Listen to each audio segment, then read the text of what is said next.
تماشاوان برومات سلاف برنامه ما تاوتی افروکه تایبت لسر مجارا جستاندنا باوریه لکومیسیون بلند سربخوا هلبجارتن هر وها هلبجارتن جوات پارزگان حریم کردستان او لیست جدا کوچوا هر کس لیست وکیلی بیت یانجی داخل او بیتن جوام گتو بیج لسروی مجاری بکن ها باوی کی زندی ممیوانداریا برز خسرو گوران برپرس دزگی هلبجارتن پارتی دموکراتیک کردستان کریا که خسرو افدمی تباش نه دا بحثی کی تذکرن کو د باوری ج کمیسیون بلند سربخوا هلبجارتن عراق هیت استاندن اف مجاره گهای کی داره ڕاستە ئەو مژارە گەرمە و هەروەکو ئاشکرایە کۆمیسیۆنی باڵای هەڵبژاردنەکان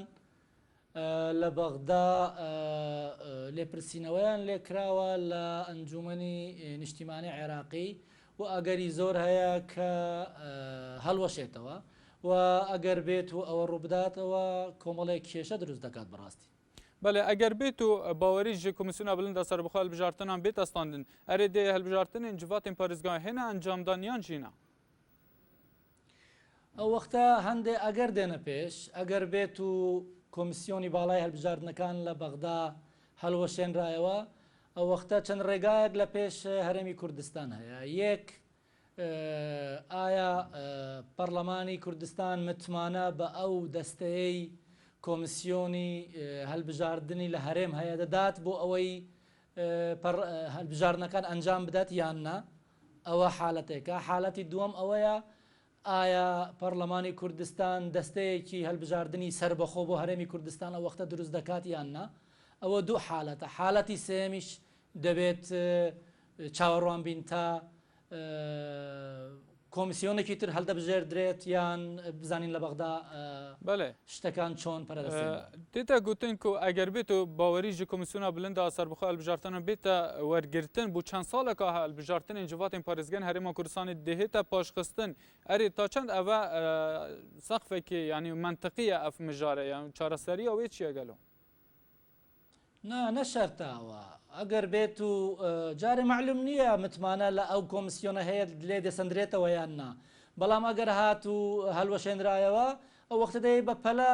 کۆمیسیۆنێکی تر دابمەزرێتن و هەڵبژێردرێتن. ئەوە لە عێراق بەگشتی. بەڵام هەروەکو گوتم دەکرێت لە کوردستانیش هەرێمی کوردستان پەرلەمانی کوردستان متمانە بە ئەو دەستەیە بدە کە لە کوردستان هەیە بۆ ئەنجامدانی هەڵبژاردن یان دەستەیەکی سەربەخۆی سەر لە نوێ دروست بکاتن تایبەت بە هەرێمی کوردستان. بەڵێ بۆچی پارتی دیموکراتی کوردستان پێ باشە بە لیستێکە جدا ژ یەکەتیە بەشداری دە هەڵبژاردنên جواتên پارێزگاهان دا بکە. چ بڕیاری ئەوها جارێ نەهاتە داین. ڕاستە گفتوگۆ چێ بووە، ڕاستە بیر و بۆچوونی جودا هەیە دەربارەی چۆنیەتی ئەنجامدانی هەڵبژاردنەکان. بەڵام ئەوەی پارتی وێکەتی لەسەری کۆکن و مەسلحەتی دەزانن ئەوەیە کە ئەو هەڵبژاردنانەی دادێت هەڵبژاردنێکی نیمچەکراوە بێتن و داخراو نەبێتن بۆ ئەوەی دەنگدەر ئاسانتر بە شێوەیەکی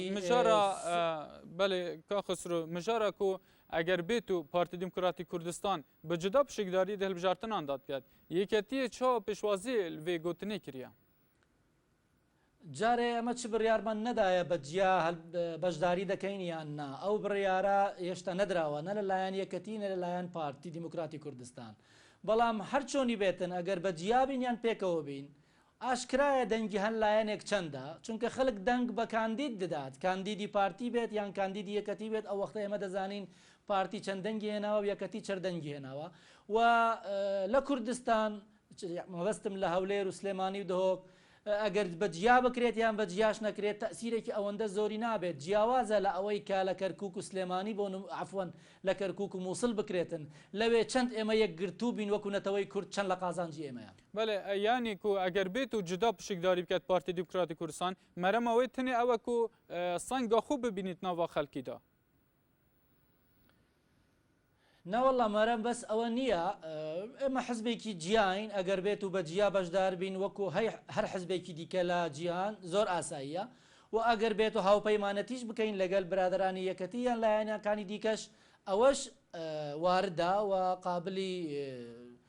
ئەوەیە کە جێبەجێ بکرێتن. سەنگی پارتی دیارە ئەمە بە جیا دابەزین و بە جیا دانابەزین. هەروەکو گوتم خەڵک دەنگ بە کاندید دەداتن و دیارە کاندیدەکان کاندیدیکێن. بله اگر به تو پارتی دموکراتی کردستان به جدا پشکداری کرو و سرکفتنه که برچاو دست خوینا اری ده هلویست و هیت گهورین هم بری یکتی آن جینا نێوان ئێمە و یەکەتی ڕێکەوتن نامەیەکی استراتیژی هەیە و ئەو ڕێکەوتن نامەیە زیندووە و ئەو ڕێکەوتن نامەیە هیچ عیلاقەیەکی بە ئەنجامدانی هەڵبژاردنەکان نییە و ئێستاش جارێ زووە بڵێن کێ چەند دەنگ دێنێتن جارێ ئێمە نازانین کێ زیاتر دەینێ و کێ کەمتر دێنێ و هاوسەنگی چۆنە و چۆن نییە هەر کاتی هەڵبژاردنەکان کرا و ئەنجامەکان دەرچوو ئەو وەختە وەکو عەرەب گوتنی لكل حادث حديث. بله اگر به تو جدا یعنی او بریار هات دام پشکداریا هر یک جدا بید لیستین جدا پشکداری بکن ترساوی که ونی نکو اگر لیک نزیک بون که اجتماعی کردستان و تفگرا گوران بهستر بکویتن پشتی هر یک لیستا جدا پشکداری بکن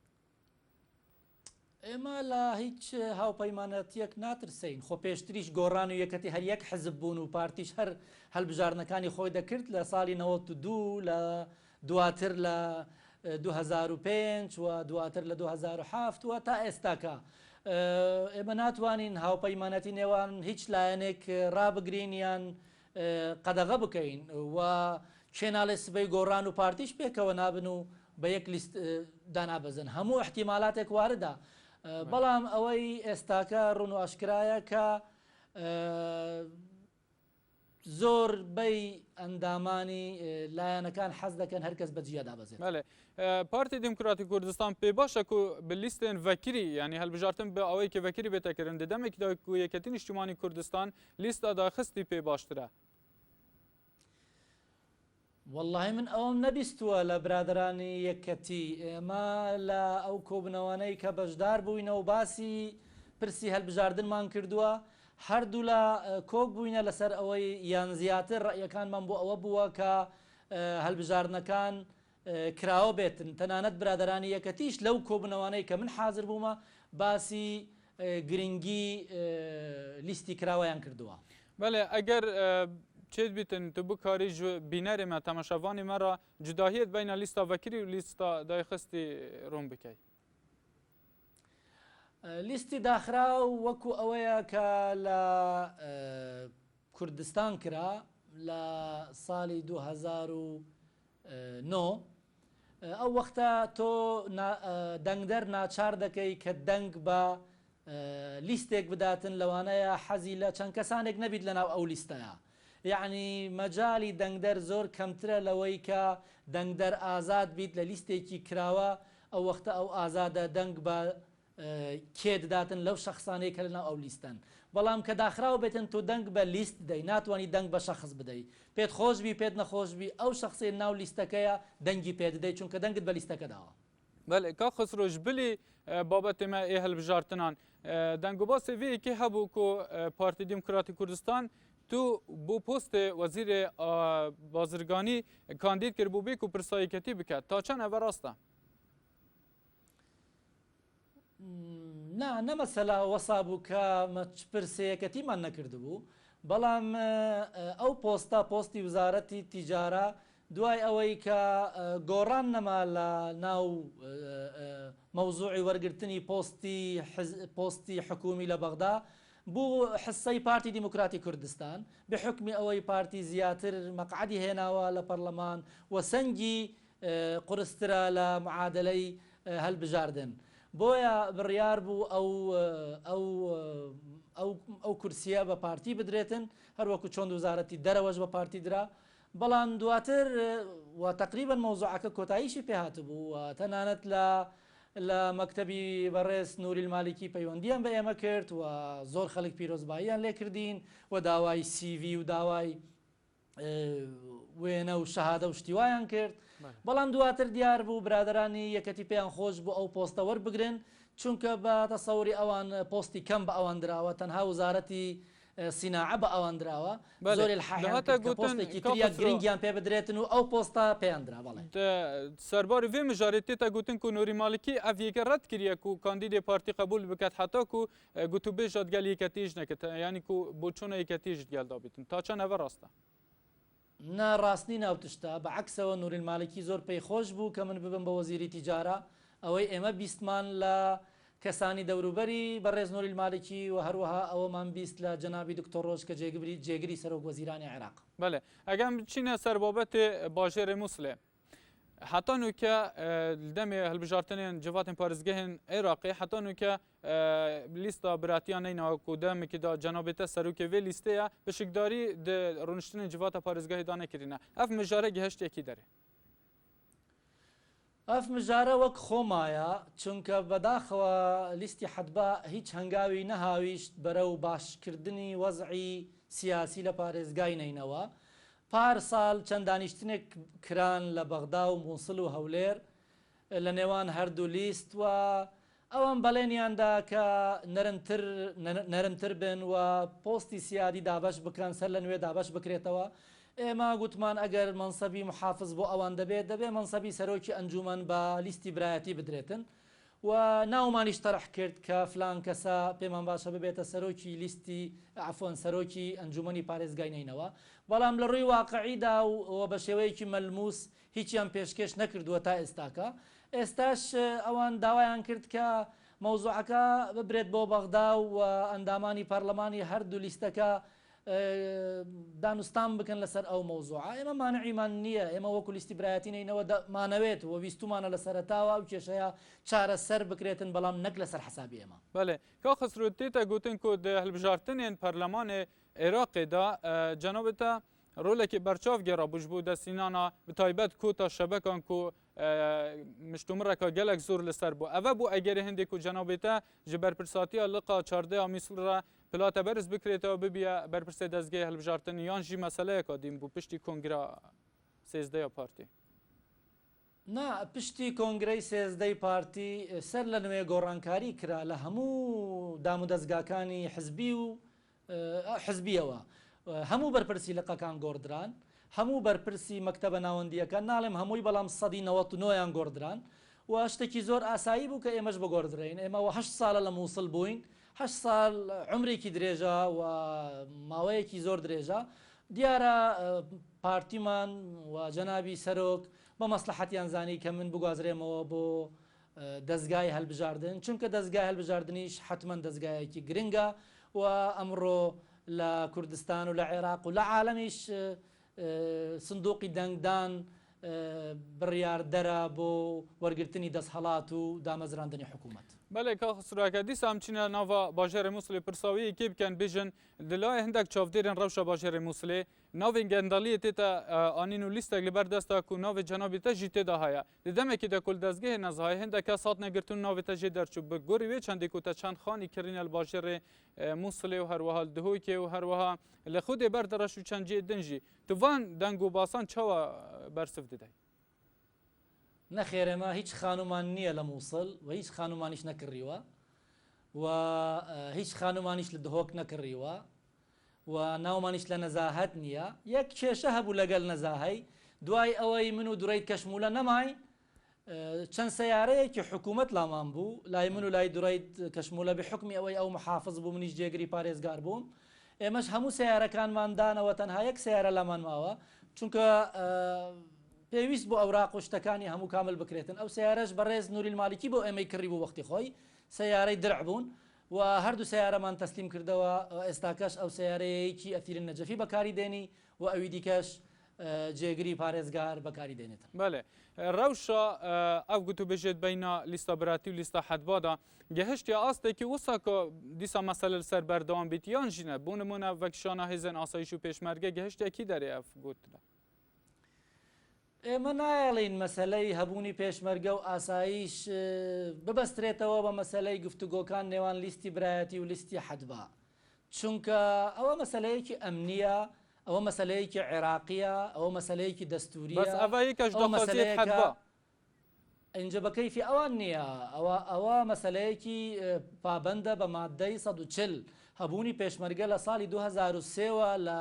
بەنداوی مووسڵ هەیە لە چاڵەکانی نەوتی هەیە بە ئەتیفاق لەگەڵ حکوومەتی عێراق لەگەڵ هێزی هاوپەیمانان هێزی پێشمەرگە لەو شوێنانە هەیە.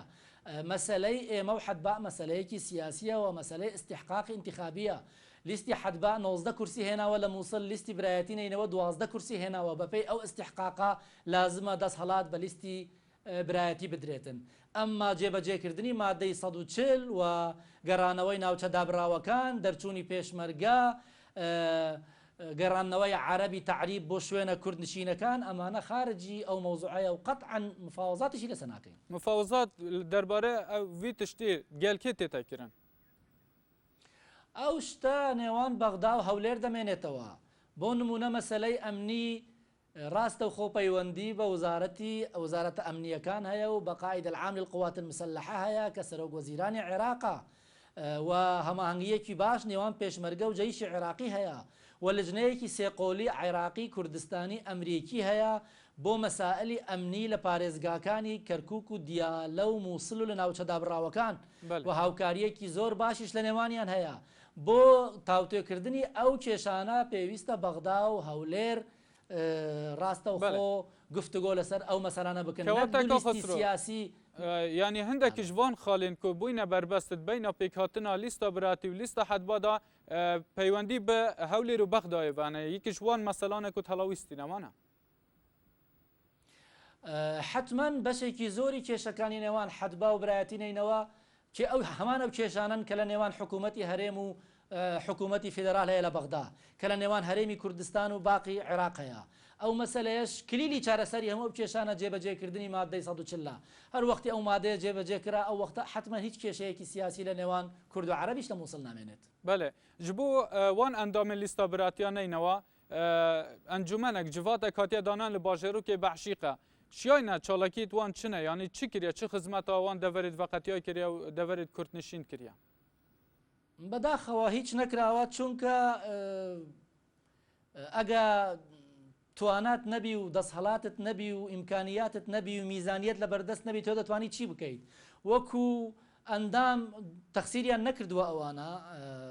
هاتو چۆی شار و شارۆچکەکان دەکەن دێن دەڕۆن بەڵام مقاتعەیە ئیتر مقاتعەیان کردووە مقاتعی مووسڵیان موچە و میزانیا جوڵاتی سەرکیە موچەی ئەو ئەندامانە لە حکوومەتی هەرێمی کوردستان بۆیان ناو سەرف دەکرێتن